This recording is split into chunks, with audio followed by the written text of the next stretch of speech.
কেমন আছো তোমরা? আশা করছি ভালো আছো, তাই না? হাজির হয়ে গেছি আজ সুন্দর একটা ছোট্ট ব্লগ নিয়ে। একদম বেশিক্ষণ না কিন্তু, প্লিজ ধৈর্য সহকারে ব্লগটা দেখো, আশা করছি ভালো লাগবে। আজ বিকেলবেলা একটুখানি ঘুরতে গেছিলাম মাঠের দিকে। এই যে তাই বরকে বললাম চলো বাইকটা বের করো, দুজন মিলে আর সাথে আয়নকে নিয়ে একটু ঘুরে আসি। তো যেমন বলা তেমন কাজ, চলে এলাম আমাদের মাঠের এই কাঁচা রাস্তা দিয়ে আমাদের জমিটা দেখতে। গ্রামের মানুষের জীবন যেমন হয় আর কি, বিলাসিতা, 5 স্টার হোটেল কিংবা হোক ছোটখাটো রেস্তোরাঁ, এইসব জায়গাতে গ্রামের লোকেদের দেখা মেলা বড় দায়। আর সংসার ফেলে সারাদিনের কাজকর্ম সেরে আর শরীরে জোর থাকে না একটুখানি বাইরে গিয়ে ঘোরার। তাই ভাবলাম একটুখানি চলো জমিগুলোই দেখে আসি। আর শোন, জানো তো আমাদের জমিগুলোতে বিচন যেখানে ফেলেছিলাম সেই দিকে অনেক পরিমাণে নাকি ঘাস হয়ে গেছে। তো দেখতেই হবে বিচনটা কি অবস্থা আমাদের। একদম যেই ধরো 10 থেকে 15 দিন আগে তোমরা ভিডিওগুলো দেখেছিলে, ঠিক আজকে ভিডিওটা মেলাতে পারবে না, এমন অবস্থা। তো আমাদের গ্রামের দেখো রাস্তাগুলো এত সুন্দর আঁকা বাঁকা, আর সাথে দুই ধারে যে বড় বড় গাছ, আর এইদিকে সাথে হচ্ছিল কীর্তন, যার যার মানে ধর্মের ব্যাপার আর কি, ঠিক আছে। আর সাথে একটা ছোট্টখাট্ট হাট, যেহেতু এটা গতকালকের সোমবারের ব্লগ, সেই কারণেই হাট বসে আমাদের ছোট্টখাট্ট গ্রামে। চলে আসলাম বলতে বলতে আমাদের গন্তব্যস্থলে। এসেই দেখি জমিটার একদম বারোহাল অবস্থা হয়ে গেছে। দেখো চারিদিকে কত পরিমাণে ঘাস। এটা কি মনে হচ্ছে যে বিচন জমি?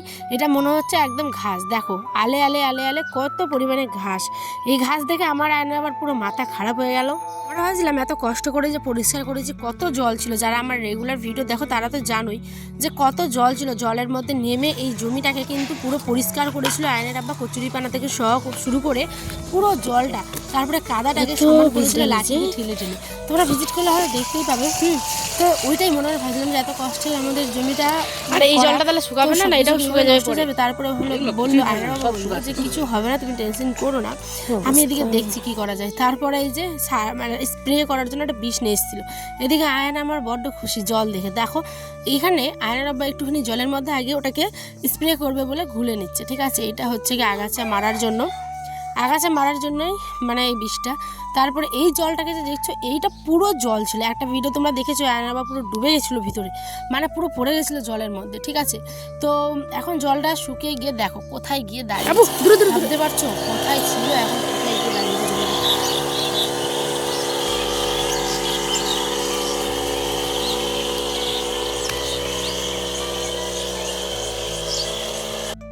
এই যে এখানে স্প্রে করছে আর আমি তোমাদের সাথে শেয়ার করলাম। তো কেমন লাগলো অবশ্যই সেটা কিন্তু আমার কমেন্টে জানাবে। আমি তো ভীষণ খুশি যে যাই হোক একটু স্প্রে করলে যেহেতু আগাছাগুলো মরবে। তো আর কি করলে পরে মানে বীজ ছাড়া আর কি কোনো পদ্ধতি আছে যদি তোমাদের জানা থাকে অবশ্যই জানাবে। এগুলোকে আমাদের গ্রামের ভাষায় বলে বীজ ডাল। এগুলো কিন্তু ছাগল অনেক পরিমাণে খায়, ঠিক আছে। কিন্তু এখন তো ওখানে ছাগলও নেই, আর কে যাবে তুলতে, যেহেতু এখন সরিষা আমাদের হয়েই গেছে, প্রায় পেকে গেছে। এই ধরো 4 থেকে 5 দিনের মধ্যে তোমরা ভিডিওতে দেখতেই পাবে যে সরিষা কিন্তু তোলা হয়ে যাবে, ঠিক আছে। তারপরে কিন্তু কাদা ঢুকানো হবে, তারপরে জল দেওয়া হবে, তারপরে কিন্তু আমাদের ধান লাগানো হয়ে যাবে কমপ্লিট। তো ধান লাগানোর আগেই এতগুলো সমস্যা জমির, কি বলবো, আর ভালো লাগে না কিছু। যাই হোক চলো আমাদের বিকেলবেলা এখানে এইটুকুই গল্প আজকে তোমাদের সাথে শেয়ার করলাম। এবার আমরা একদম যাওয়ার পথে, আমি বালতি নিয়ে হাঁটছি রাস্তায়, আর এদিকে আয়নের বাবা দেখো ভিডিও করছে। আমি ভাবতেই পারিনি যে আবার এই ক্লিপসটুকু নিয়েছে। যাই হোক সমস্ত কিছু তোমাদের সাথে শেয়ার করলাম। ওই দূরে দেখছো এই মাঠটাতে কিন্তু আবার সরিষা প্রায় মারা কমপ্লিট। ওইখানে জ্বালিয়ে দিয়েছে যে সরিষার যে খোসাগুলো হয় সেগুলোই। আসার পথে ওই যে দেখছিল কীর্তন হচ্ছিল ওখানটায়, ওইখানে আবার একটুখানি আমরা এই যে বেগুনি আর সাথে কিন্তু ছিল হচ্ছে ঝালবড়ি, মানে পেঁয়াজির মতনই হয় ডাল দিয়ে মিক্স। তো সেগুলোই নিয়েছিলাম কিনে। আর এই দিকে রাত্রে আমাদের ডিনার এই যে বেগুনের ভর্তা করব টমেটো দিয়ে, সাথে এই যে একটুখানি মাংস। আর এই যে দেখছো এটা হচ্ছে আয়নার জন্য অল্পখানি নুন তেল দিয়ে আমাদের শুকনো লঙ্কা দিয়ে ভালো করে ঝালঝাল করে ভর্তা বেগুনের টমেটো দিয়ে, এইদিকে ডাটা চচ্চড়ি। তো আজ আসি, এখন খাওয়া দাওয়া করবো আমরা। তোমরা কি করলে খাওয়া দাওয়া অবশ্যই কমেন্টে জানিও। টাটা, আল্লাহ হাফেজ।